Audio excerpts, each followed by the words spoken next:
Assalamualaikum warahmatullahi wabarakatuh. Selamat pagi siswa-siswi semuanya. Apa kabar? Semoga kalian selalu dalam keadaan sehat dan selalu dalam keadaan baik-baik saja. Baiklah, untuk hari ini, untuk pertemuan hari ini, mata pelajaran bimbingan dan konseling, Ibu akan memberikan satu materi yang mana materi ini berkaitan dengan bimbingan sosial yang mana yang sering kalian alami juga ya.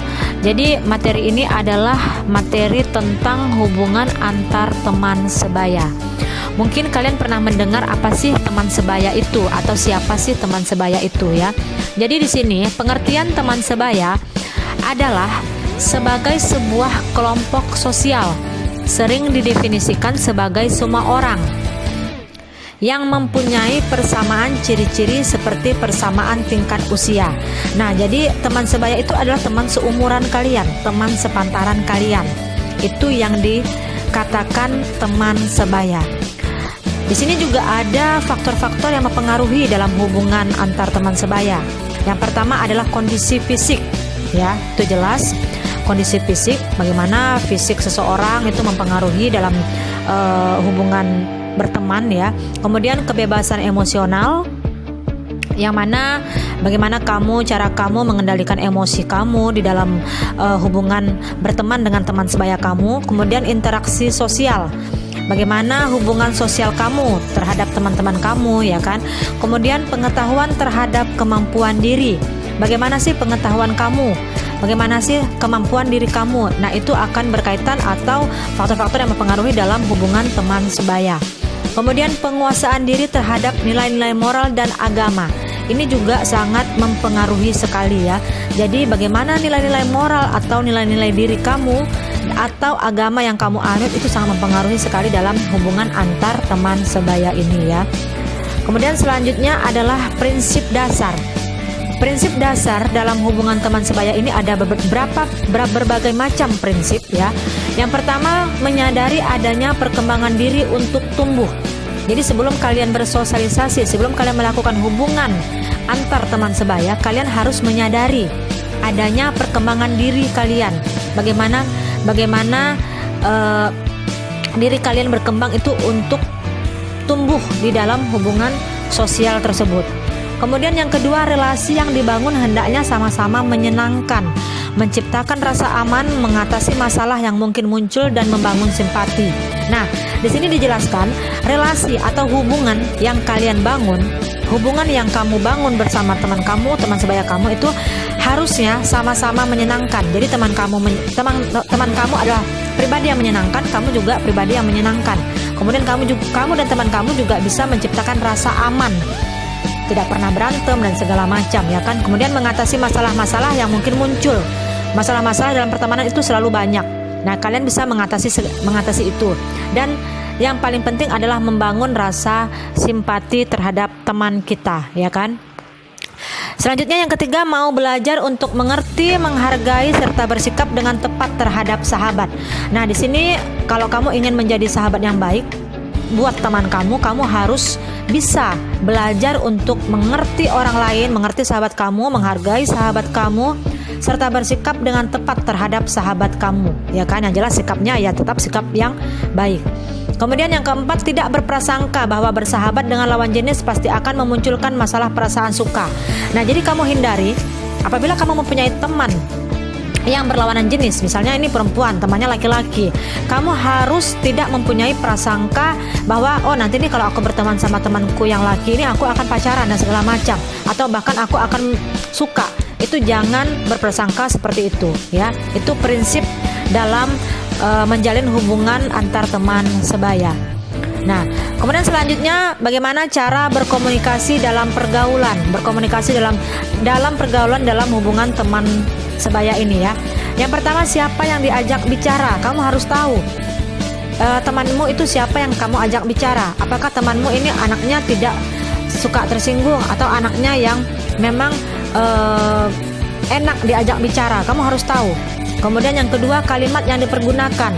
Kamu harus benar-benar lihat kalimat yang kamu gunakan ke teman kamu itu sudah sopan atau tidak ya kan? Nah, kemudian yang ketiga, di mana pembicaraan itu dilakukan, ya kan? Kamu bisa melihat lagi dalam situasi apa, dalam situasi kondisi seperti apa, dan di mana pembicaraan itu kamu bisa menempatkan pembicaraan tersebut, ya kan? Kemudian tata cara bicara kamu jelas, tata bicara yang memang sopan, yang tidak kasar, tidak berlebihan, dan yang terakhir sikap berbicara. Sikap berbicara juga perlu dijaga, ya kan? Jangan sampai membuat orang lain tersinggung. Nah, itu. Kemudian ada lagi sikap-sikap yang perlu dihindari dalam berkomunikasi dalam suatu pergaulan antara lain. Nah, jadi di dalam hubungan berteman dengan teman sebaya kamu, ada sikap-sikap yang memang di dalam berkomunikasi dan di dalam berbicara yang harus kamu hindari. Yang pertama adalah memotong pembicaraan orang. Jadi jangan sesekali memotong pembicaraan orang. Kalau orang lagi ngomong, jangan asal kamu potong, ya kan? Jangan kamu memberhentikan orang ngomong. Jadi dengarkan aja apa yang mereka bicarakan. Jadi dengarkan dulu. Kemudian jangan memborong pembicaraan. Nah, jangan kamu terus yang berbicara. Jadi kasih kesempatan teman kamu yang berbicara, ya. Kemudian berbicara tanpa memandang orang yang diajak berbicara. Jadi jangan kamu berbicara tetapi mata kamu kemana, orang yang di depan kamu nggak kamu lihat dan segala macam. Misalnya orang yang ngajak kamu ngobrol juga malah kamu sibuk sendiri dengan HP. Misalnya orang ngobrol tapi kamu sibuk sendiri dengan main HP dan segala macam, ya kan? Jadi berbicara tanpa memandang orang yang diajak berbicara. Kemudian berbicara berkepanjangan tak tentu arah. Jadi jangan bicara panjang lebar tapi nggak tahu arahnya kemana, malah kemana-mana gitu. Jadi hindari seperti itu. Kemudian acuh tak acuh terhadap pembicaraan teman bicara. Jadi teman kamu bicara, kamu malah sikapnya cuek, tidak memperhatikan dan tidak menghargai teman kamu dalam berbicara. Itu yang harus kamu hindari, atau sikap-sikap yang harus kamu hindari dalam berkomunikasi, ya. Kemudian ada cara agar pertemanan terjalin langgeng. Yang pertama, berikan perhatian, jelas, ya. Jadi berikan perhatian kepada teman, kemudian memanfaatkan kebaikan. Jadi kalau teman kamu sudah baik, tolong manfaatkan kebaikan itu dengan baik juga. Kemudian jagalah sopan santun, jelas, karena kalau kamu menjaga sikap bersopan santun yang baik, otomatis kamu tetap mempunyai banyak teman, bahkan kamu berteman tetap lama, ya. Kemudian kembangkan empati. Jadi kamu kembangkan empati, kamu bersikap empati terhadap teman yang mungkin mengalami musibah atau terhadap teman yang mungkin mendapatkan masalah dan lain-lain, ya. Kemudian ucapkan terima kasih. Nah, kata terima kasih itu memang kadang kata yang memang simple, bahkan dilupakan orang lain. Jadi kalaupun memang kamu mendapat pertolongan dari teman kamu, atau mungkin kamu dibantu sama teman kamu, jangan lupa ucapkan terima kasih. Kemudian bersikaplah penuh ketulusan hati. Kamu tetap bersikap yang lebih baik lagi, bersikap tulus berteman, ya kan? Kemudian bertutur kata secara bijak, bertutur kata secara baik.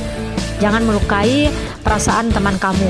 Kemudian berikan pertolongan secukupnya. Apabila teman kamu meminta bantuan, tolong berikan pertolongan semampu kamu, ya kan? Kemudian buatlah rencana bersama. Mungkin kamu sama teman kamu mau rencana yang misalnya rencana piknik atau quality time berdua atau beramai-ramai. Nah, itu buat rencana agar pertemanan kamu ini langgeng, ya kan? Agar pertemanan kamu ini terjalin akrab. Kemudian jagalah jarak yang wajar. Jadi namanya masing-masing setiap individu itu mempunyai rahasia yang mungkin tidak mau dikasih tahu walaupun itu teman akrabnya. Jadi kamu harus jaga jarak. Jangan mau tahu terus urusan teman kamu dan segala macam, ya. Jadi kita harus punya jaga jarak yang benar-benar wajar, yang bisa menghargai teman kita. Kemudian jauhkan rasa memiliki yang berlebihan atau posesif. Nah, di sini sangat penting sekali. Mengapa ibu katakan penting?